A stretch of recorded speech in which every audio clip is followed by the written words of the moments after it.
తెలుగు రాష్ట్రాల్లో నైరుతి రుతుపవనాల ప్రభావంతో వర్షాలు దంచి కొడుతున్నాయి. ఇక తెలుగు రాష్ట్రాల్లో భారీ వర్షాలు కురుస్తాయని ఇప్పటికే వాతావరణ శాఖ కూడా హెచ్చరించింది. బంగాళాఖాతంలో ఏర్పడిన అల్పపీడనం సముద్ర మట్టానికి 1.5 కిలోమీటర్ల ఎత్తులో ఉంది. అయితే 20 డిగ్రీల ఉత్తర అక్షాంశం ద్వారా సముద్ర మట్టానికి 3.1 కిలోమీటర్ల ఎత్తు నుంచి 5.8 కిలోమీటర్ల మధ్యలో కొనసాగుతోంది. ఇక ఒడిశా, ఉత్తరాంధ్ర తీర ప్రాంతం మీదుగా వాయుగుండంగా బలపడిన అల్పపీడనం నేడు వాయువ్య దిశగా పయనించి పూరి సమీపంలో ఒడిశా తీరం దాటే అవకాశం ఉంది.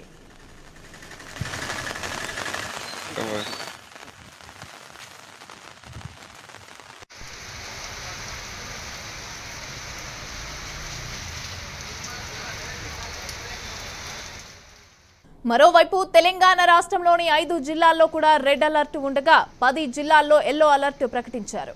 ఉత్తర తెలంగాణలో ఓ మోస్తారు నుంచి భారీ వర్షాలు కురుస్తున్నాయి. హైదరాబాద్లో రాత్రి నుంచి వర్షం ఏకధాటిగా కురుస్తూనే ఉంది. ఇక మధ్యాహ్నం 3 గంటల వరకు కూడా వర్షం కురుస్తుంది. ఉదయం 10 గంటల తర్వాత వర్షం పెరగటంతో ఉద్యోగాలకు వెళ్లేవారు కూడా తిప్పలు పడుతున్నారు. ఇక హైదరాబాద్, ఉత్తర, పశ్చిమ తెలంగాణలో సాయంత్రం 5 గంటల తర్వాత భారీ వర్షాలు పడే అవకాశం ఉంది. ఇక ఉత్తర తెలంగాణలో రాత్రి 9 గంటల తర్వాత కూడా భారీ వర్షాలు కురిసే అవకాశం ఉందని హైదరాబాద్ వాతావరణ కేంద్రం హెచ్చరించింది.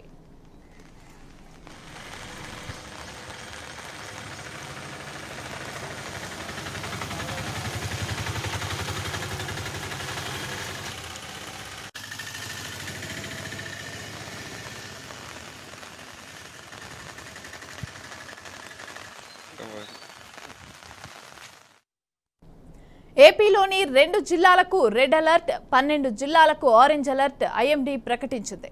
ఇక శ్రీకాకుళం, విజయనగరం, పార్వతీపురం, మన్యం, అల్లూరి సీతారామరాజు, అలాగే ఏలూరు, ప్రకాశం, నంద్యాల జిల్లాల్లో అక్కడక్కడ ఉరుములతో కూడిన వర్షం పడే అవకాశం ఉంది. కాకినాడ, కోనసీమ, తూర్పుగోదావరి, పశ్చిమ గోదావరి, కృష్ణా, ఎన్టీఆర్ జిల్లాల్లో అక్కడక్కడ ఉరుములతో కూడిన వర్షాలు కురిసే అవకాశం ఉందని వాతావరణ శాఖ తెలిపింది. దీంతో పాటుగా గుంటూరు, బాపట్ల, పల్నాడు, నెల్లూరు, కర్నూలు, అనంతపురం, శ్రీ సత్యసాయి, వైఎస్ఆర్, అలాగే అన్నమయ్య, చిత్తూరు, తిరుపతి జిల్లాల్లో అక్కడక్కడ ఉరుములతో కూడిన వర్షం పడే అవకాశం ఉంది.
రెడ్డిగా 2 తెలుగు స్టేట్స్ లో కూడా ఏకధాటిగా రాత్రి నుంచి వర్షం పడుతూనే ఉంది. అయితే తెలంగాణకి సంబంధించి 5 జిల్లాలకైతే రెడ్ అలర్ట్ జారీ చేసినట్టుగా తెలుస్తోంది. అలాగే దీనికి సంబంధించి పూర్తి డీటెయిల్స్ అందించడానికి మా వరంగల్ ప్రతినిధి భాస్కర్ సిద్ధంగా ఉన్నారు. భాస్కర్, చెప్పండి, వరంగల్లో సిచ్యువేషన్ ఎలాగా ఉంది?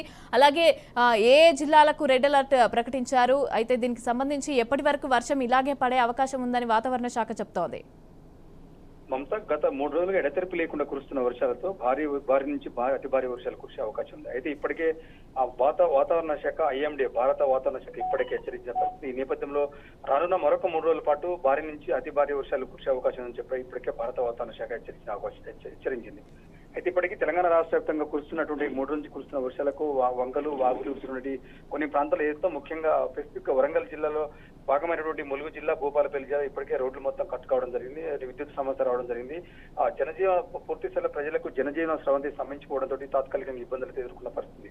అదేవిధంగా ఇప్పటికే భారీ వర్షాలు కురవడంతో కొన్ని ఆ గ్రామాల్లో చెరువులు కూడా మత్తలు పోస్తున్నాయి. మొత్తం రాకపోకలు పూర్తిగా స్తంభించిపోయే అవకాశం ఉంది. ఇప్పటికే కొన్ని గ్రామాల్లో నీటి ప్రవాహం ఎక్కువ కావడంతో విద్యుత్ సమస్య కూడా ఏర్పడిన పరిస్థితి. ఇప్పటికే ఆయా జిల్లాలో ఎక్కడ కూడా ఇబ్బంది కలగకుండా ఆ జిల్లా కలెక్టర్లని మున్సిపల్ కమిషన్ ఇప్పటికే ప్రభుత్వం అలర్ట్ చేసింది. ఇటు సీఎం రేవంత్ రెడ్డి పూర్తి స్థాయి ఇప్పటికే తెలంగాణ ముఖ్యమంత్రి సీఎం రేవంత్ రెడ్డి కలెక్టర్లకు ఆదేశాలు జారీ చేశారు. ప్రభుత్వం ఇప్పటికే సీరియస్ గా తీసుకున్న పరిస్థితుంది. మున్సిపల్ కమిషన్లు కావచ్చు, ఇటు పోలీస్ అధికారులు కావచ్చు, పూర్తి స్థాయిలో వాళ్ళని ఆదేశాలు జారీ చేసి ఎక్కడ కూడా అవాంఛనీయ సంఘటనలు జరగకుండా ఇబ్బంది కలగకుండా పూర్తి స్థాయిలో కంట్రోల్ రూమ్ ఏర్పాటు చేశారు. ఇప్పటికి ఎలాంటి ఇబ్బందులు ఉన్నా ఏదో అత్యవసరం తప్ప బయటికి వెళ్ళొద్దని చెప్పేసి ఇప్పటికే ప్రభుత్వం హెచ్చరించిన పరిస్థితి మమత. అయితే ఈ నేపథ్యంలోనే రానున్న 3 రోజుల పాటు భారీ నుంచి అతి భారీ వర్షాలు కురిసే అవకాశం ఉంది కాబట్టి పూర్తి స్థాయిలో ప్రభుత్వం అలర్ట్ అయింది. ఎవరు కూడా ఇబ్బంది కలగకుండా, జనజీవన సంబంధించి ఇబ్బంది కలగకుండా, విద్యార్థులు కావచ్చు, స్కూల్లో కావచ్చు ఎలాంటి ప్రాబ్లం లేకుండా ముందస్తే జాగ్రత్త చర్యలు తీసుకుంటుంది. ఆ నేపథ్యంలో ప్రభుత్వం ముందడుగులు వేసిన పరిస్థితి. అయితే మరొక 3 రోజుల పాటు వర్షాలు ఉన్నాయి కాబట్టి ఏజెన్సీ ఏరియా ములుగు కావచ్చు, నూగూరు, వెంకటాపురం, ములుగు ప్రాంతాల్లో, వాజేడు, భూపాలపల్లి ప్రాంతాల్లో పోలీసు భద్రతా బలగాలు కూడా అక్కడ తిరుగుతున్న పరిస్థితి. ఇక్కడ పహారకాస్తులు కొంత ప్రమాదం ఉంది కాబట్టి వాగులు వంకలు పొర్లిపోతున్నాయి. ఎవరు కూడా ఇబ్బంది కలగకుండా దాంట్లో కొట్టుకుపోయే ప్రమాదాలు ఉన్నాయి కాబట్టి ఇక్కడ పోలీసులు అధికంగా బలగాలను ఏర్పాటు చేసిన పరిస్థితి. ఎందుకంటే గతంలో చూసాం ములుగు జిల్లాలో భారీగా వర్షాలు కూడడంతో హెలికాప్టర్ సాయంతో కూడా కొంతమంది ప్రజలను సురక్షిత ప్రాంతాలకు రక్షించిన పరిస్థితి ఉంది. అయితే అలాంటి పునరావృతం కాకుండా మళ్ళీ ముందస్తే ప్రభుత్వం చర్యలు తీసుకుంది. ఆ నేపథ్యంలోనే తెలంగాణ రాష్ట్ర వ్యాప్తంగా ఇప్పటికే 10 జిల్లాల్లో 10 జిల్లాల్లో భాగమైనటువంటి 11 జిల్లాలకు ఇప్పటికే రెడ్ అలర్ట్ ప్రకటించింది ప్రభుత్వం. మరొక 3 రోజుల పాటు ఇట్లనే వర్షాలు ఉంటే మాత్రం సీరియస్ గా ఉండే అవకాశం ఉంది కాబట్టి ఇప్పటికే ప్రభుత్వం తగు చర్యలు తీసుకునే అవకాశం ఉంది Mamata. Right, thank you Bhaskar.